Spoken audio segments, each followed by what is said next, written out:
From the moment the cameras switched on, you could tell this wasn't going to be a normal debate. ESPN Studio had seen heated moments before, but nothing like the explosion that was about to unfold between Ryan Clark and Dan Orlovsky.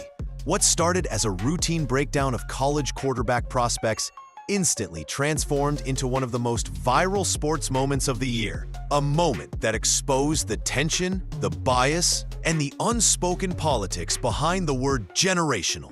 Dan Orlovsky came in confident, almost glowing, as he declared Arch Manning a once-in-a-lifetime talent. He cited the Manning legacy, the pedigree, the football IQ, building a case that seemed airtight, until Ryan Clark shifted in his chair. At first, he looked amused, then focused, and then something snapped, not in anger, but in disbelief. What followed wasn't just a rebuttal, it was a reality check. Clark called out the hype machine, the favoritism, the idea that a famous last name automatically equals greatness. And then he delivered the line that sent the internet into meltdown. "I don't care what that little vest you wear on top of your nipple says." The studio froze, the clip went nuclear, and the conversation around Arch Manning's future instantly changed. This wasn't just a debate. It was a challenge to the entire narrative surrounding him, and a reminder that hype doesn't make a player generational. Performance does. Behind the scenes in Cleveland, something massive has been building. Slowly at first, quietly at first, but now loud enough that players, coaches, and even executives can feel it. Shedeur Sanders, once viewed as a long-term project and future face of the franchise, is no longer just a distant plan. His momentum has become real, undeniable, and impossible to ignore. And what's wild is that it didn't start with highlight reel throws or flashy social media clips. It started in meeting rooms, film sessions, and private workouts nobody outside the building ever sees. Multiple staff members have reportedly noticed how Shedeur has shifted his entire approach. He's showing up earlier, staying later, and outworking even veterans who have been in the league for years. Coaches describe him as controlled, obsessed, and laser-focused. Instead of being distracted by the spotlight or the constant debate surrounding whether he deserves QB1 consideration, he's turned all that noise into fuel. Every whisper, every doubt, every comparison to Dillon Gabriel or any other quarterback, Shedeur has used it. And the players, they feel it too. Teammates have quietly admitted that his presence on the practice field has changed the energy. His command in the huddle is sharper. His timing with receivers is cleaner. His confidence, the same confidence that made him a superstar at Colorado, is now translating to NFL speed. There's no panic, no rush, no impatience. Just steady, relentless growth. What's really stirring things up, though, is the way decision makers are starting to talk about him behind closed doors. Scouts and analysts inside the building are reportedly saying he's further along than anyone expected at this stage. Some believe he could genuinely push for the starting job sooner rather than later. Not because of hype, not because of his name, but because he's earning respect the hard way. The momentum is real. The shift is real. And inside the organization, people are starting to wonder, is Cleveland witnessing the early stages of a quarterback takeover? While Shedeur Sanders' momentum has been quietly rising, the situation around Dillon Gabriel has taken a very different turn. One that's creating real tension inside the building. What started as a few questionable performances has now grown into a pattern that even his biggest supporters can't ignore. And the more the inconsistencies pile up, the louder the internal doubts have become. Gabriel entered the season with confidence, backed by coaches who believed he could command the offense and steady the team. But as pressure increased, cracks started showing. Missed reads, hesitation in the pocket, and chemistry issues with receivers have all contributed to a sense of growing frustration. Some insiders say he's been second-guessing himself on throws he used to make instinctively. Others claim his timing has been off for weeks, almost like he's overthinking every decision instead of reacting naturally. What really shook people, though, were the breakdowns during key drives. Moments where the offense desperately needed clarity, but instead got confusion, miscommunication, and plays that left teammates looking around wondering what went wrong. And once doubts creep in at the quarterback position, they spread fast. Linemen, receivers, even coaches start feeling the weight of uncertainty. Suddenly, every mistake feels bigger. Every misstep feels louder. Rumors suggest a few veterans have privately questioned whether Gabriel is the long-term answer, not in a hostile way, but in a realistic, business-driven way that comes with wanting to win now. And when those kinds of conversations begin, the pressure intensifies. Quarterbacks sense it, coaches sense it, front offices definitely sense it. What's made things even trickier is the contrast sitting right behind him. A young, hungry quarterback gaining traction at the perfect time. Gabriel doesn't just have to fix his own issues. He has to do it while the entire organization watches the guy behind him grow more dangerous by the day. The doubt is growing, the patience is thinning, and deep down, everyone is starting to ask the same question. How long can Cleveland hold off the inevitable? When Mary Kay Cabot speaks, Cleveland listens, whether they want to or not. She's built a reputation for dropping the kind of insider information that shakes the fan base, frustrates the organization, and flips entire narratives overnight. But this time, her report didn't just spark conversation, it detonated a full-blown identity crisis inside the franchise.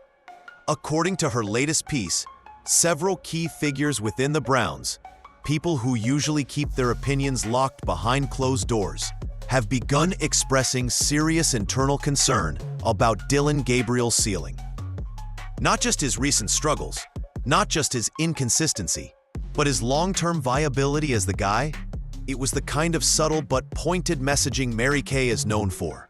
No direct accusations, no dramatic claims, just enough truth layered under careful wording to make everyone wonder how deep the issue really goes. But what really sent shockwaves through the fan base was the timing. Her report dropped just days after whispers began swirling about Shedeur Sanders gaining traction behind the scenes.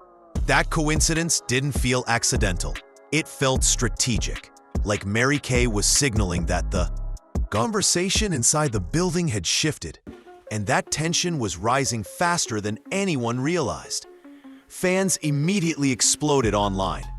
Some praised her for exposing what they felt the organization had been trying to hide. Gabriel's grip on QB1 was slipping. Others accused her of pushing drama for clicks, claiming the team didn't need more chaos during a rough stretch. But whether people loved it or hated it, one thing was undeniable. Everyone was talking about it, and that's exactly why her bombshell mattered. Because once a report like that enters the public conversation, it forces the franchise to respond, even if they pretend they aren't listening. It puts players on edge. It puts coaches in defensive mode. And it puts Gabriel in a spotlight he didn't ask for at the worst possible moment. Mary Kay didn't just report a story. She poured gasoline on a fire that was already burning. Inside the Browns locker room, the atmosphere hasn't just been tense.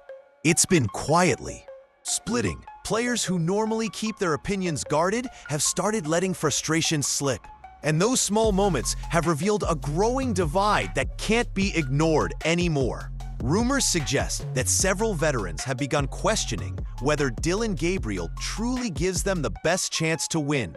Not because they dislike him, but because the highs and lows have created an emotional roller coaster the team never signed up for. Some players reportedly feel like every week is a reset button, and that instability has drained the energy out of a group that used to feed off confidence. On the other side, younger players, especially those close to Gabriel, are still riding for him. They believe he just needs time, better protection, and coaching that actually leans into his strengths. But those voices have been drowned out by the louder frustration coming from the defensive side of the room. After all, there's only so many times you can carry a game before resentment builds. The real breaking point came after the most recent loss, when a heated exchange reportedly erupted between two starters who rarely clash. It didn't turn physical, but it was enough to let everyone know the situation was spiraling. And the worst part? Coaches didn't step in quickly, which only fueled speculation that they're feeling the same pressure. But what happened next would send everything into overdrive. Behind closed doors, the tension hasn't just been player to player. It's climbed all the way up to ownership. And according to several reports, Jimmy Haslam is no longer sitting quietly in the background. Insiders claim he's been increasingly vocal about the direction of the team, especially when it comes to the quarterback situation. Rumors suggest Haslam has been privately questioning whether the organization made the right call sticking with Dillon Gabriel as QB1, especially with Shedeur Sanders' name continuing swirl around the building like a storm the team can't escape. Every time Shedeur appears courtside at a Cavaliers game or pops up in Cleveland for another viral moment, speculation explodes all over again, and Haslam reportedly doesn't hate the attention. Some inside the organization believe the Shedeur agenda isn't just fan-driven anymore. It's been said that certain executives are quietly exploring what the future could look like if the Browns decided to roll the dice. And while nothing is official, the whispers suggest Haslam wants excitement, headlines, and a long-term face of the franchise, something Gabriel hasn't consistently delivered. The pressure from the top hasn't gone unnoticed by the coaching staff either. When ownership begins lurking around quarterback decisions, it sends a message. Patience is running thin. And for a team already dealing with internal frustration, the idea that a major shift could be looming has only added more uncertainty. But the real twist comes when the coaching staff reacts, and their response leaves everyone stunned. Kevin Stefanski has dealt with pressure before, but nothing like what he's facing right now. The noise outside the building has grown so loud that it started to echo inside team meetings, and everyone knows it. Reports claim that several higher-ups are quietly evaluating whether Stefanski still has full control of the locker room, or if the team's recent collapse is a sign that his message just isn't landing anymore. It's been said that the front office is frustrated with how predictable the offense has become, especially when the team falls behind early. Fans see it, analysts call it out, and insiders suggest ownership has lost patience with the same stale patterns repeating every week. When your quarterback is struggling and the locker room is divided, the head coach becomes the first person blamed for the chaos. But the real issue might be something deeper. Rumors indicate that Stefanski and the front office don't completely agree on the future at quarterback. While Stefanski reportedly wants to ride out the season with Dillon Gabriel and avoid a dramatic shift, some executives are pushing for a bold move, potentially one that brings a new face into the picture sooner than expected. That kind of disconnect creates friction fast, and the players can feel it. If the Browns continue slipping, insiders believe a major decision could be coming. And with ownership watching every move, Stefanski is running out of time to prove he's still the leader this team needs.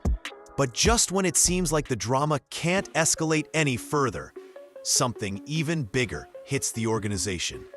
The Ravens game isn't just another matchup on the schedule. It's the moment everything could flip for the Browns. Baltimore has spent years embarrassing Cleveland in the biggest moments, and players know this game always reveals who's mentally tough and who cracks under pressure. For a team already dealing with tension, rumors, and finger-pointing, this matchup becomes a test of whether the Browns still believe in each other or if the cracks are about to split open. Reports claim several players view this game as the turning point of the season, a chance to shut down the outside noise and prove the locker room is still united. Others quietly feel the opposite, saying that if the team comes out flat again, it could expose just how fractured things have become behind the scenes. Even some coaches are calling it a prove-it week, knowing that ownership watches these rivalry games closely. And when it comes to Dillon Gabriel, this is the type of stage where a young quarterback either silences doubters or fuels an even bigger firestorm. Fans are already divided, with some demanding a change and others insisting he needs more time. One strong performance could calm everything. One bad one could turn the entire city against him. That's why this game feels like a spark waiting to hit gasoline. The pressure is heavy, the stakes are massive, and the outcome could decide not just the season, but the future of multiple people in the building. If Shedeur Sanders steps onto the field against the Ravens, everything changes instantly. For the Browns, for the coaching staff, and for the narrative surrounding this entire season. This wouldn't just be a quarterback substitution, it would be a full-blown turning point, the kind that resets expectations and reshapes the identity of the team overnight. Fans have been waiting, players have been hinting, and ownership has been pushing. And once Shedeur is in the game, there's no going back. First, the energy inside the stadium would shift instantly. Shedeur has become the most talked about player on the roster without even starting a game yet. The moment he jogs out onto the field, the crowd would erupt, the sidelines would buzz, and the momentum would tilt emotionally in Cleveland's favor. Players like Njoku, Cedric Tillman, and Jerry Jeudy, guys who thrive on rhythm and timing, would finally get a quarterback whose accuracy and ball placement match their skill sets.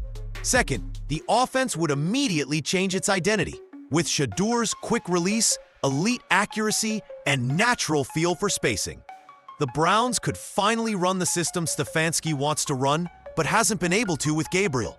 Slants, timing routes, layered concepts, these suddenly become dangerous weapons instead of predictable checkdowns. Shedeur doesn't hesitate, he doesn't panic, and he doesn't stare down receivers. His poise is what players have been begging for. But the biggest impact wouldn't even be on the field. It would be in the locker room. A strong performance from Shedeur would validate the players who have been quietly pushing for it. Change, and it would expose every flaw in the current evaluation process. It would also place Kevin Stefanski directly under the microscope. If Shedeur shines, ownership and fans will demand he remain the starter permanently, making it nearly impossible to return to Gabriel without a backlash. And if Shedeur struggles, even then, the organization gets clarity. They finally see what he is under real pressure. Either way, playing him answers the questions that have divided this team for weeks. This is why Shedeur entering the game isn't just a possibility. It's the event everyone in Cleveland is holding their breath for. As we wrap up this wild storyline unfolding in Cleveland, one thing is absolutely undeniable. The Browns are standing at a crossroads, and whatever happens next could redefine not just this season, but the future of the entire franchise. The tension, the pressure, the uncertainty, it's uncertainty. All building toward one moment, one decision, one opportunity that could either stabilize the team or send shockwaves through the organization. Kevin Stefanski is coaching with a spotlight burning hotter than ever before.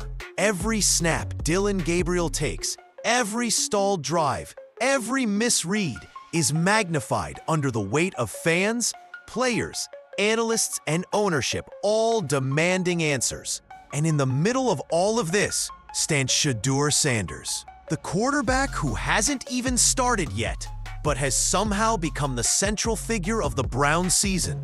The hype around him isn't just noise, it's coming from inside the building, from the players who want a spark, from the coaches who see the talent, and from an owner who wants a star worthy of headlines. But here's the real question. Is now the moment to unleash Shedeur Sanders? Is the team's frustration, the offensive stagnation, and the rising locker room tension enough to justify the biggest move of the year? Or is it too soon? A risk that could add even more pressure to a young quarterback stepping into one of the toughest defensive matchups imaginable. This is what makes the situation so compelling. There is no safe option. Stick with Gabriel, and Stefanski risks losing the locker room, maybe even his job. Turn to Shedeur and you ignite the hopes of a city desperate for a spark. But you also hand the future of the franchise to a rookie who will face instant scrutiny. Either way, the decision Stefanski makes this week could follow him for the rest of his career. So now we turn it over to you. Is it finally time for Shedeur Sanders to take control of his team? Or is sticking with Gabriel the right call, even if it means risking total collapse? Drop your thoughts below. This is one of the biggest turning points the Browns have faced in years. And every opinion counts.